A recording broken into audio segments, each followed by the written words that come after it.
Toyota Prado is hugely popular. It has a legion of fans and it makes a great off-road touring platform, but it's starting to feel a bit old. If you're after a large SUV wagon, is the Prado really your best bet? Well, that's what I'm here to find out, so stick around. Before we get stuck into the review, if you're watching this on YouTube, make sure you hit like, share this video with your mates, and make sure you hit subscribe to stay up to date with all of our reviews. Also, while you're at it, check out Matt Campbell's big four-wheel drive wagon comparison. That's a feature and video on the CarsGuide site, as well as a video on YouTube. Bonus, I even get a cameo appearance in that. This is a GXL, the mid-spec Prado. It has 7 seats and a 2.8 litre 4-cylinder turbo diesel engine, a 6-speed automatic transmission, and a dual-range permanent four-wheel drive system.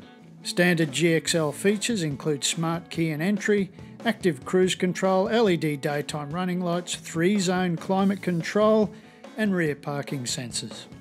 As well as that, our test vehicle has the $600 premium paint and the $3,463 premium interior pack, and that includes leather trimming, heated and vented and electric front row seats, and a heated second row.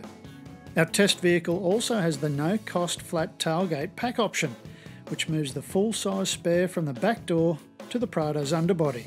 That frees up your back door so the rear space is more touring friendly, but relocation of that spare reduces your fuel capacity from 150 litres to 87 because you lose the 63 litre sub-tank. In terms of dimensions, this Prado is 4,825mm long with a 2,790mm wheelbase. It's 1,885mm wide, 1,890mm high, and it has a listed curb weight of 2,265 kilograms. With the third row seats in use, boot space is claimed to be 104 litres. With the third row down and out of the way, there's a claimed combined 553 litres of cargo space. And with the second and third rows down and out of the way, there's a claimed combined 974 litres of cargo space. In terms of passenger comfort, the third row seats are on the wrong side of squeezy, but if you're unlucky enough to be back there, you at least get directional air vents, cup holders and a grab handle. The second row seats are much better with plenty of head, knee and leg room across the row, and there is a fold-down centre armrest with 2 cup holders. As mentioned earlier, this Prado has the premium interior pack, which means the second row seats are heated, and there's also 3-zone climate control and directional air vents. Inside the Prado, it carries over that touring-friendly theme. It's starting to feel a bit dated, but it's nice and comfortable when you drive it. I'll get to that later. But the space is set up so you've got plenty of room.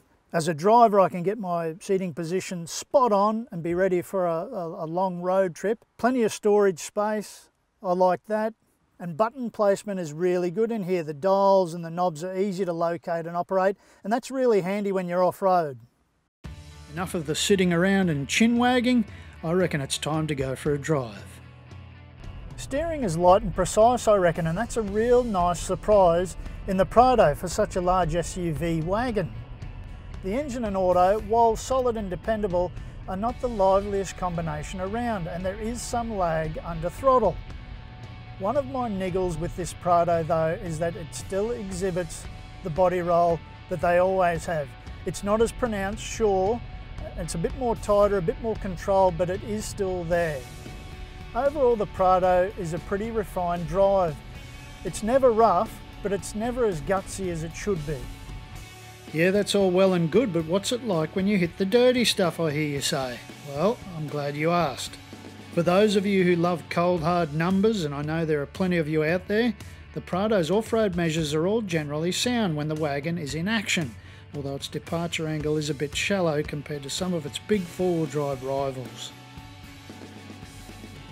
So it's great at light-duty gravel track driving, and it's great at on-road driving, but the Prado really kicks in when you're doing low-speed four-wheel driving. It's always comfortably capable, and that's crucial when you're tackling real hardcore tracks like this. This is a deep-rutted, steep fire trail. It's been washed out recently by rain, and it poses a serious challenge for vehicles that are stock standard, straight out of the showroom.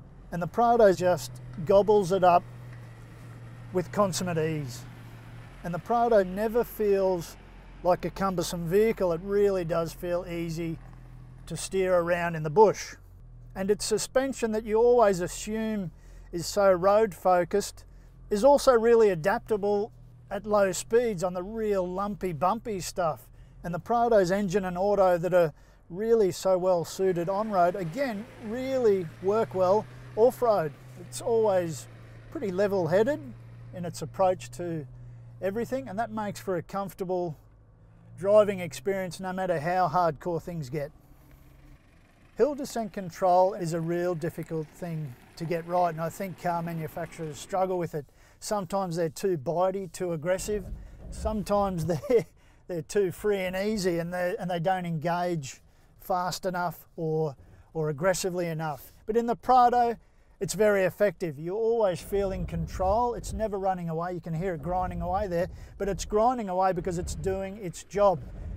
The Prado has a 5-star ANCAP safety rating, and that dates back to testing in 2011. Safety gear in this Prado includes 7 airbags, AEB, lane departure alert, trailer sway control, reversing camera and more. Fuel consumption is a claimed 8 litres per 100 kilometres on a combined cycle. It was showing 8.3 litres on our dash display, but our actual fuel consumption on test was 10.5 litres per 100 kilometres. If you plan to tow with this Prado, keep in mind that its unbraked towing capacity is a claimed 750 kilograms and its brake towing capacity is 3,000 kilograms. The Prado has a 5-year unlimited kilometre warranty. The Prado has a rock-solid reputation as a touring platform for good reason. It's roomy, and that's a functional space inside. It's comfortable to drive on-road, and it's very capable off-road. This is pretty close to a near-perfect all-round package. Now, you may disagree, and that's fine. Have your say in the comments section below.